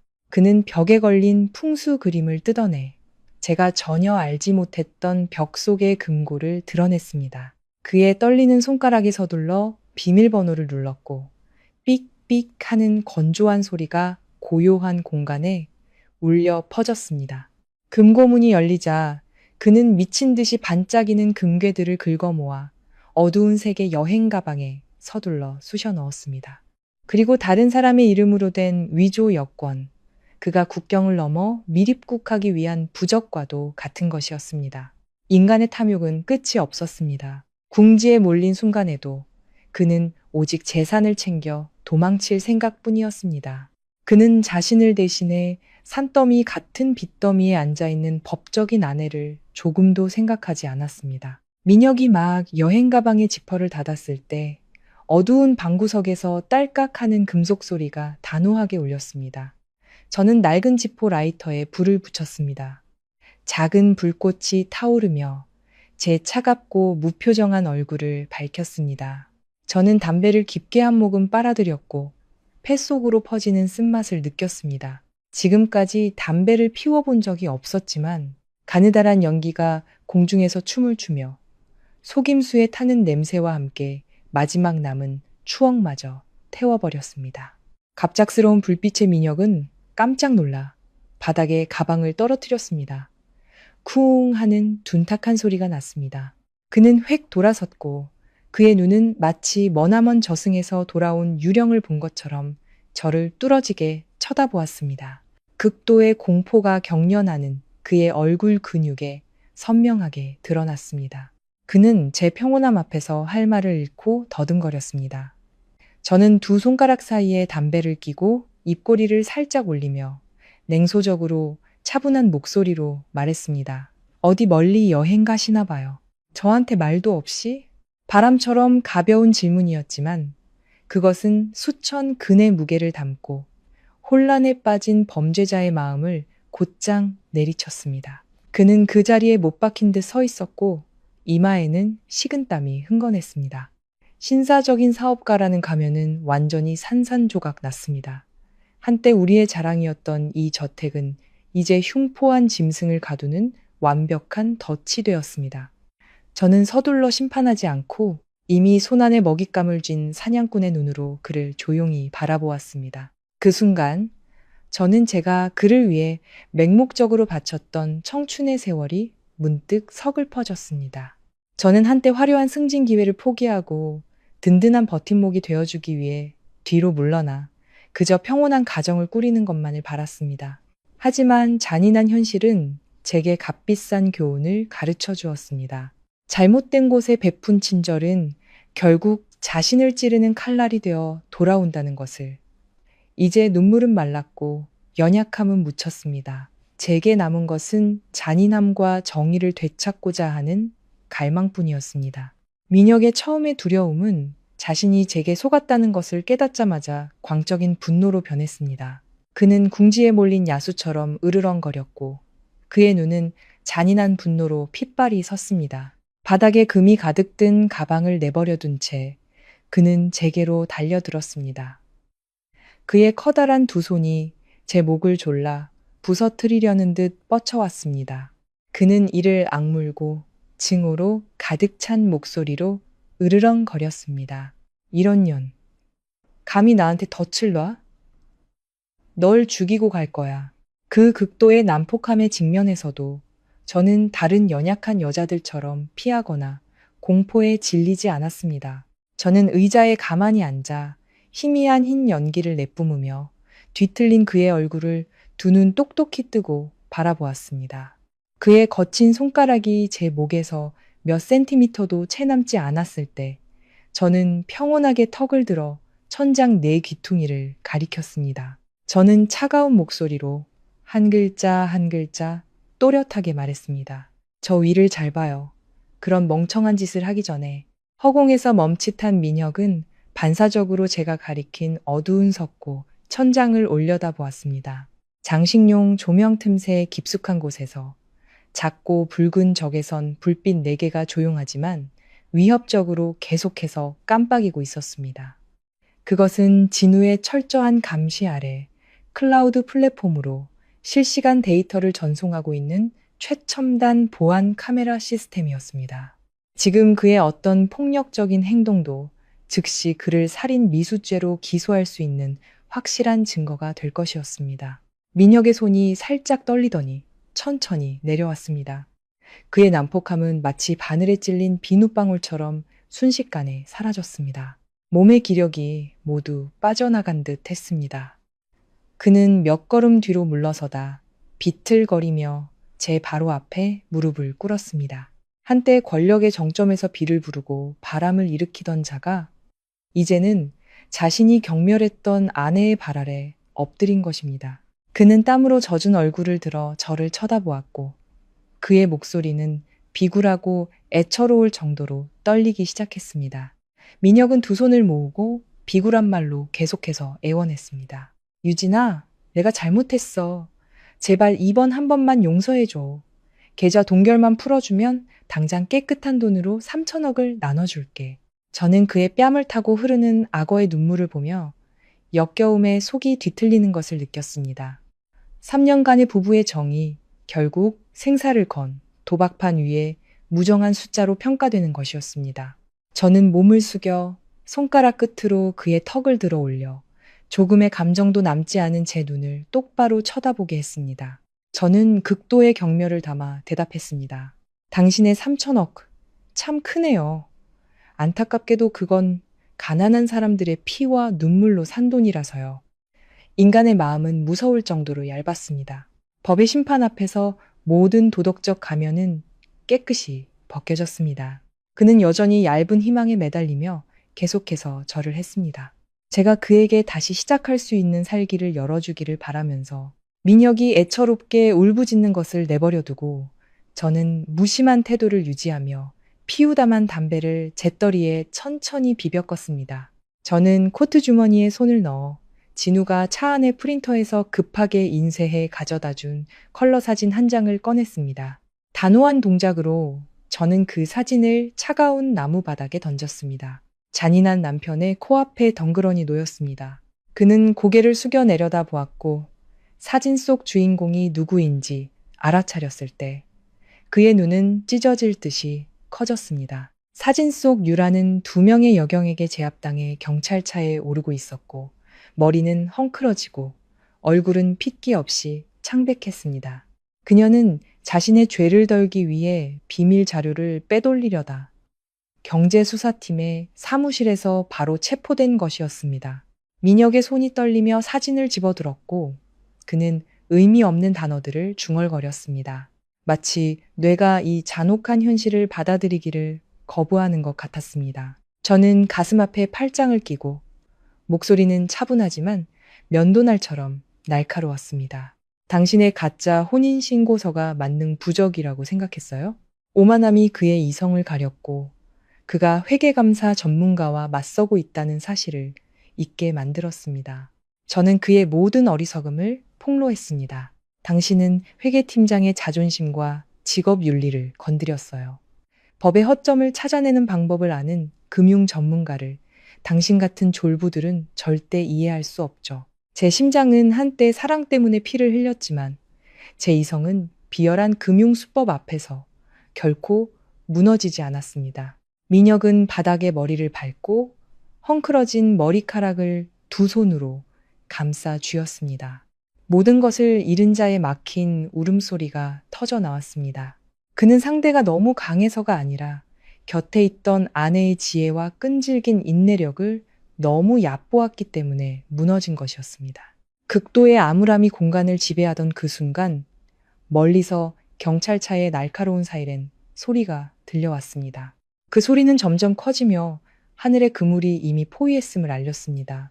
마침내 정의가 이 죄악으로 가득한 집의 문을 두드렸습니다. 복도 밖에서 육중한 발걸음 소리가 울리고 두꺼운 오크문이 경제범죄 수사팀에 의해 활짝 열렸습니다.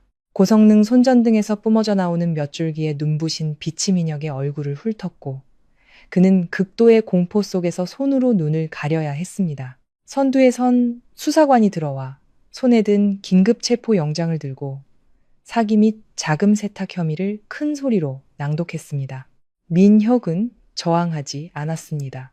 그는 두 명의 경찰관이 다가와 그의 팔을 등 뒤로 꺾어 제압하는 것을 그대로 두었습니다. 철컥하는 수갑 소리가 차갑게 울리며 한때 수백 명을 불행에 빠뜨린 계약서에 서명했던 두 손을 묶었습니다. 제가 서 있는 곳을 지나 연행될 때 그의 발걸음이 멈칫했습니다. 그의 눈은 꺼지지 않는 증오심으로 저를 쏘아보았습니다. 그는 이를 갈며 끊어지는 목소리로 저주했습니다. 너무 우쭐대지 마. 그 5천억 빚, 넌 평생 짊어지고 살아야 할 테니까. 그는 자신이 감옥에 가더라도 그 거대한 민사 채무가 여전히 제 머리 위에 매달린 사형 선고와 같을 것이라고 자신했습니다. 저는 희미하게 미소 지었습니다. 이 배신자 남자의 더러운 진실을 발견한 날 이후로 가장 환하고 가벼운 미소였습니다. 저는 한 걸음 앞으로 나아가 그의 귀에 입술을 바싹대고 적의 마지막 남은 희망마저 완전히 끝장내기 위해 가장 잔인한 말을 속삭였습니다. 당신의 동결된 1조 원, 내 빚 갚고도 남아. 나머지는 내 청춘에 대한 위자료로 생각할게. 민혁의 눈이 충격으로 뒤집혔고 그는 저주를 퍼부으려 입을 벌렸지만 목이 막혀 힘겨운 쇳소리만 낼 뿐이었습니다. 분노가 가슴에 차올라 피를 토하고 기침을 해대다가 경찰관들에게 질질 끌려 시동이 걸린 경찰차에 태워졌습니다. 저는 서류가 널브러진 방 한가운데 팔짱을 끼고 서서 크게 기지개를 켜고 깊은 숨을 들이마셨습니다. 창틈으로 스며드는 시원한 아침 공기를 맞이하며 길고 긴 악몽이 마침내 끝났습니다. 밖의 하늘은 붉게 물들고 있었고 찬란하고 자유로운 새벽을 약속하고 있었습니다. 그 폭풍 같던 밤으로부터 몇 주가 흘렀고 도시는 평소의 분주한 일상으로 돌아갔습니다. 저는 직접 차를 몰아 교외에 위치한 구치소로 향했습니다. 중요한 서류가 담긴 서류 가방을 들고서 이곳의 공기는 차갑고 엄숙했으며 민혁이 드나들던 5성급 호텔의 화려함과는 완전히 대조적이었습니다.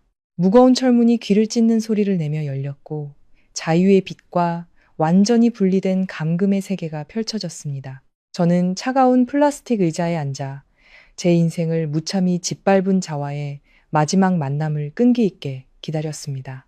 민혁은 두 명의 교도관에게 엄격하게 이끌려 나왔습니다. 그의 몸에는 범죄자의 상징인 줄무늬 수인복이 입혀져 있었습니다. 철창 신세를 진 지 한 달도 채 되지 않아 그의 머리카락은 절반 이상이 하얗게 새어 초췌한 모습이 역력했습니다. 한때 자신감 넘치던 얼굴은 야위고 주름져 마치 60세를 넘긴 노인처럼 모든 생기를 잃었습니다. 비즈니스 세계에서 날카롭고 교활했던 눈은 이제 절망과 함께 여전히 도끼 어린 붉은 핏발로 가득했습니다. 그는 강화유리 반대편에 힘겹게 앉아 떨리는 손으로 내부 전화를 들어 귀에 댔습니다. 저는 평온한 눈으로 그를 바라보았습니다. 동정이나 원망의 눈물 한 방울도 남아있지 않았습니다. 어두운 감옥에 갇힌 상황에서도 그의 비열한 오만함은 조금도 꺾이지 않은 듯 했습니다. 그는 입꼬리를 비틀며 냉소했고 전화선을 통해 들려오는 그의 쉰 목소리에는 잔인한 통쾌함이 섞여 있었습니다. 나한테 울면서 빌려온 거야? 그 집, 이제 은행에 넘어갔겠지? 그는 여전히 위장이혼 계약서와 5천억 원의 채권 부채가 저를 자신과 함께 진흙탕으로 끌어내릴 것이라고 굳게 믿고 있었습니다. 그는 자신이 버렸던 아내가 평온한 삶을 사는 것을 보느니 차라리 숨막히는 어둠 속에서 함께 가라앉기를 바랐습니다. 저는 가볍게 고개를 저었습니다. 궁지에 몰려서도 여전히 망상에 빠져 있는 그가 어리석고 한심하게 느껴졌습니다. 평생을 교활하게 계산하고 다른 사람의 진심을 이용했던 남자가 결국 자신의 탐욕에 빠져 죽는구나. 저는 유리 테이블 위를 손가락으로 가볍게 두드렸습니다. 제 날카로운 눈빛은 그의 맹목적인 자신감을 꿰뚫었습니다. 저는 천천히 한 글자 한 글자 명확하게 고요한 공간에 울려 퍼지도록 대답했습니다. 아직도 당신이 이 게임의 승자라고 생각해요? 민혁은 저를 노려보았고 수갑을 찬 두 손으로 테이블을 세게 내리쳤습니다. 쾅 하는 분노의 찬소리가 났습니다. 그는 이를 악물고 소리쳤습니다. 한때 권력의 정점에 섰던 전직 회장의 마지막 남은 거짓된 위엄을 지키려는 듯 내가 감옥에서 썩더라도 넌 그 민사 채무를 평생 짊어지고 살아야 할 거야. 그의 악독한 저주는 저를 두렵게 하기는커녕 실패자의 비참함을 극명하게 증명할 뿐이었습니다. 그는 다가올 긴 형량에 대한 두려움을 악의로 감추고 있었습니다. 저는 가볍게 한숨을 쉬었습니다. 과거의 모든 울분이 부서지는 물거품처럼 사라지는 느낌이었습니다. 눈앞의 이 남자는 한때 제 세상의 전부였고 평생 의지하고 싶었던 든든한 어깨였습니다. 하지만 돈의 마력은 모든 핵심 가치를 파괴하고 그를 피해 굶주린 무정한 악마로 만들어버렸습니다. 도덕의 가면이 벗겨지고 구제불능일 정도로 이기적이고 썩어빠진 영혼이 드러났습니다. 저는 더 이상 공허한 말로 그와 다투거나 설명할 필요가 없었습니다. 가장 잔인한 진실이 곧 밝혀질 테니까요. 그는 입술을 꽉 깨물고 제 평온한 얼굴에서 두려움을 찾으려는 듯 저를 쏘아보았습니다. 하지만 그는 틀렸습니다.